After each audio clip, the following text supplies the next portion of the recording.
பெரியார் திடலில் பாம்பு இருக்குன்னு சொல்லி மிரட்டுறாங்க அப்படின்னு சொல்லி ஃபோன் பண்ணால் கூட இவ்வளவு போலீஸ் அனுப்புவாங்களான்னு தெரியல. அந்த அளவுக்கு போலீஸை குவித்திருக்கிறார்கள். ஏன் இவ்வளவு பேர் அப்படின்னு பல பேருக்கு தெரிஞ்சிருக்கும் அப்படின்னு நினைக்கிறேன். நேற்றைக்கே பல்வேறு அமைப்பினுடைய தலைவர்கள் கண்டனம் தெரிவித்திருந்தார்கள்.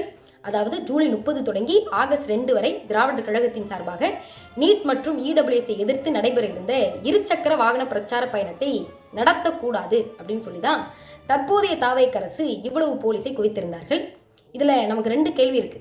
முதல் கேள்வி, ஆளுங்கட்சிக்கும் ஆதரவாக தானே இந்த பேரணி நடக்குது, நீட் விலக்கு தான் எங்களுடைய இலக்கும் அப்படிதானே பிரச்சாரத்தில் சொன்னீங்க. அப்ப அன்னைக்கு ஒரு மாதிரி சொல்லிட்டு இன்னைக்கு இப்படி நடந்து கொள்வதனுடைய பின்னணி என்ன? 2வது, நாங்கள் நேற்றைக்கு அனுமதி கேட்டு இன்னைக்கு பேரணி நடத்தல. ஜூலை 4ஆம் தேதி ஆசிரியர் இந்த பிரச்சார பயணத்தை அறிவிக்கிறார். 18ஆம் தேதி டிஜிபிக்கு அனுமதி கேட்டு விண்ணப்பம் அளிக்கப்படுகிறது. 27ஆம் தேதி தான் அவங்க நமக்கு பதில் கடிதம் கொடுக்குறாங்க, பிரச்சாரம் பண்ற இடத்துல அனுமதி வாங்கிட்டா போதும் அப்படின்னு. ஆனா இந்த கடிதம் வருவதற்கு முன்பாகவே 22ஆம் தேதியே விடுதலையில் ஆசிரியர் அறிவுறுத்துகிறார், எல்லா பகுதியிலையும் கண்டிப்பா காவல்துறையிடம் அனுமதி வாங்கணும்னு சொல்லி. இந்த அறிவுறுத்தலின் பேரில் எல்லா பகுதியிலும் அனுமதி கேட்டு கடிதம் வழங்கப்படுகிறது. அனுமதி கொடுக்க முடியாதுன்னா அப்பவே சொல்லியிருக்கணும். அப்பெல்லாம் அமைதியாக இருந்துட்டு பேரணி நடக்கிறதுக்கு முதல் நாள் இரவு 12 மணிக்கும் அன்னைக்கு காலைல 1 மணிக்கும் 5 மணிக்கும் அவசரமாக வந்து பேரணி நடத்தக்கூடாதுன்னு சொல்வதனுடைய பின்னணி என்ன? இந்த அளவுக்கு உங்களுக்கு யார் அழுத்தம் கொடுத்தது?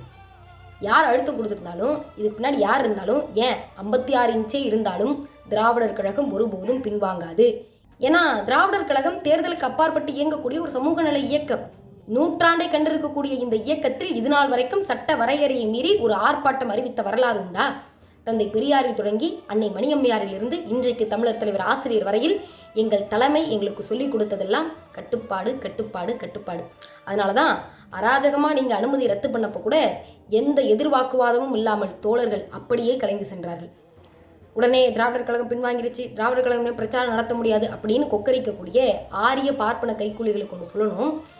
எந்த தலைமையின் அறிவுறுத்தலின் பேரில் இன்றைக்கு இந்த கூட்டம் கலைந்து சென்றதோ அதே தலைமை கையசைத்தால், எங்கள் கழக தலைவர் தமிழர் தலைவர் ஆசிரியர் கட்டளையிட்டால் எந்த எல்லைக்கும் செல்வதற்கு திராவிடர் மாணவர் கழகம், திராவிடர் கழக இளைஞரணி, திராவிடர் கழக மகளிர் அணி தயாராக இருக்கிறது.